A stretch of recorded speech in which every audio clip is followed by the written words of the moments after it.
नमस्कार दोस्तों। हम हाजिर हैं एक खास लाइव स्ट्रीमिंग लेकर के, और ये है दरभंगा एम्स पर। और हमारे साथ जुड़े हुए एक खास मेहमान जो लगातार दरभंगा एम्स को लेकर आवाज उठाते रहे हैं। मिथिला स्टूडेंट यूनियन के संस्थापक हैं अनूप मैथिल।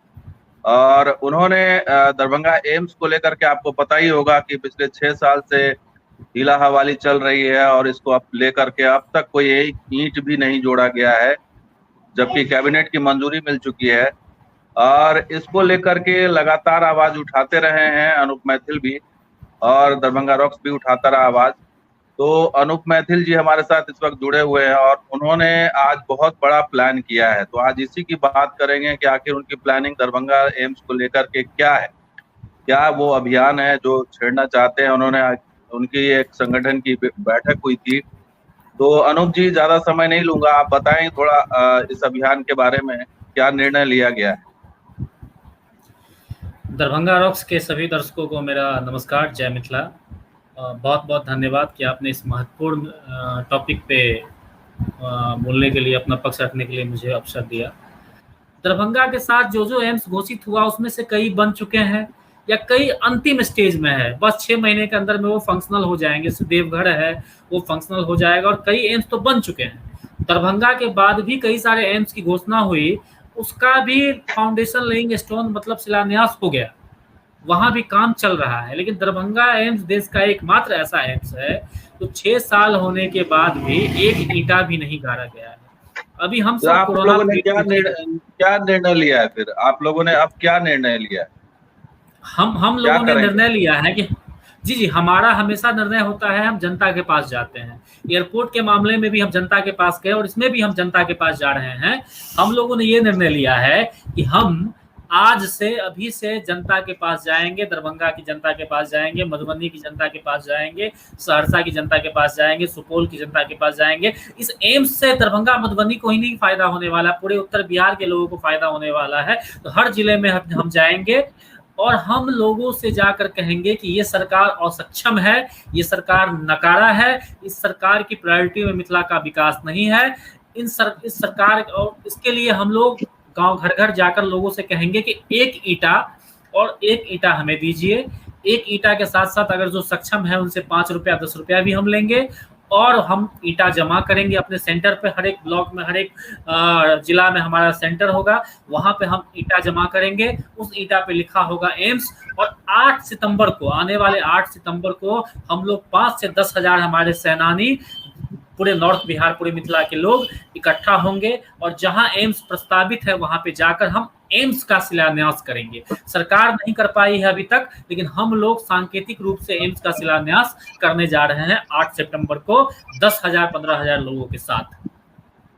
ऐसा अनूप जी, ये बताइए कि क्या कारण लगता है कि बिहार सरकार जब केंद्र से कैबिनेट से पास हो गया सब कुछ, बिहार नीतीश कुमार शुरू में खुद सक्रिय रहे, तो क्या कारण है कि इसको फाइलों में उलझा दिया गया है? अब तक इसका शिलान्यास नहीं हुआ, अब तक एक ईंट नहीं जोड़ा गया, आखिर क्या कारण लगता है? नहीं, नीतीश कुमार तो कभी सक्रिय नहीं रहे। अगर देखा जाए तो एम्स के लिए 2015 में एम्स अनाउंस हुआ, और उसके बाद जो है केंद्र सरकार ने नीतीश सरकार को कई सारा रिमाइंडर भेजा कि आप बताइए एम्स का निर्माण कहाँ करना है। और नीतीश सरकार ने 3 साल तक इस मामले को लटकाए रखा। इसके बाद नीतीश सरकार, जमीन मिला हुआ था, जमीन अधिग्रहण की भी कोई बात नहीं है कि किसान कोर्ट में चले गए, जमीन ऑलरेडी पड़ा हुआ है। नीतीश सरकार को इतना करना था कि जमीन हैंडओवर केंद्र सरकार को करना था, और जमीन पे मिट्टी भरवाना था, और उस पे निर्माण कार्य शुरू करवाना, शिलान्यास करवाना था। कोरोना का समय है, हेल्थ सबसे जरूरी है, तो अभी तो इसको प्रायोरिटी में रखना चाहिए। हम केंद्र सरकार पे भी इसलिए आरोप लगा रहे हैं कि मोदी जी जब चुनाव में वोट लेने आते हैं तो कहते हैं कि डबल इंजन की सरकार है। तो डबल इंजन की सरकार में काम तेजी से होना चाहिए, लेकिन तेजी से काम तो नहीं हो रहा है। पेंडिंग पे पेंडिंग ये काम हो रहा है। और मुझे ऐसा लग रहा है कि अगर हम लोग आवाज नहीं उठाएंगे तो 2030 से पहले ये एम्स बनने वाला भी नहीं है। तो मैथिल जी, आपके इस अभियान से क्या लगता है कि दबाव बनेगा सरकार पर? निश्चित रूप से दबाव बनेगा। ये सरकार के लिए, मोदी सरकार के लिए शर्म का विषय बन जाएगा। पूरे भारत में कि पहला ऐसा आंदोलन होने जा रहा है कि जनता खुद के घर से ईंटा लाएगी और दरभंगा एम्स का शिलान्यास करेगी। भारत के इतिहास में आज तक ऐसा नहीं हुआ है कि जनता खुद से ईंटा लाती है और एम्स का शिलान्यास करती है। मोदी सरकार के मुंह पे एक बड़ा तमाचा है, जनता एक बड़ा और मोदी सरकार के लिए शर्म का विषय बन जाएगा। संजय झा जी ने अभी एक अखबार में खबर छपवाई, इससे पहले गोपाल जी ठाकुर ने एक लेटर दिखाया कि बिहार सरकार के विभाग ने जो है विभागीय स्वीकृति दे दी है। तो ये सब क्या लग रहा है, ये क्या उस दिशा में बढ़ नहीं रहा है, बनने की दिशा में?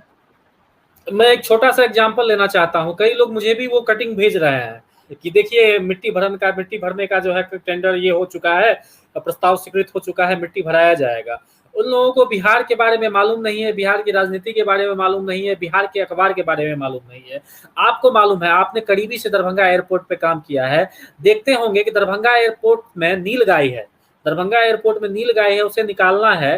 पिछले 1 साल से डीएम मीटिंग करते हो, हर मीटिंग के बाद कहते हैं कि टेंडर जारी हो गया है, फंड रिलीज हो गया है, कोलकाता से टीम आएगी, नीलगाय को हटाएगी। फिर अगले महीना मीटिंग करते हैं और वही बयान जारी होता है इस महीने नीलगाय को हटा देगी। तो ये सब क्या है, ढकोसला है, ये गुमराह करने का तरीका है। लोग जानते हैं एम्स की मांग ऐसा नहीं कि हम लोग आज ही कर रहे हैं, 2 महीना पहले भी हम लोगों ने मांग किया था और लगातार हम लोग उनसे सवाल कर रहे हैं कि दरभंगा एम्स कहाँ है।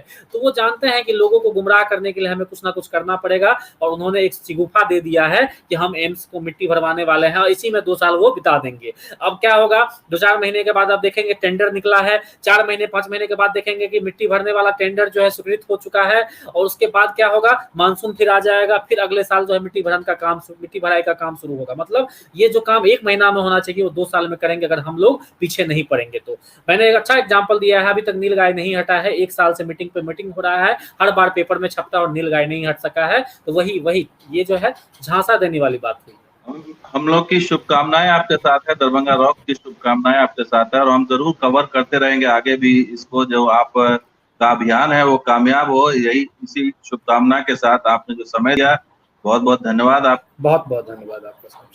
दरभंगा रॉक्स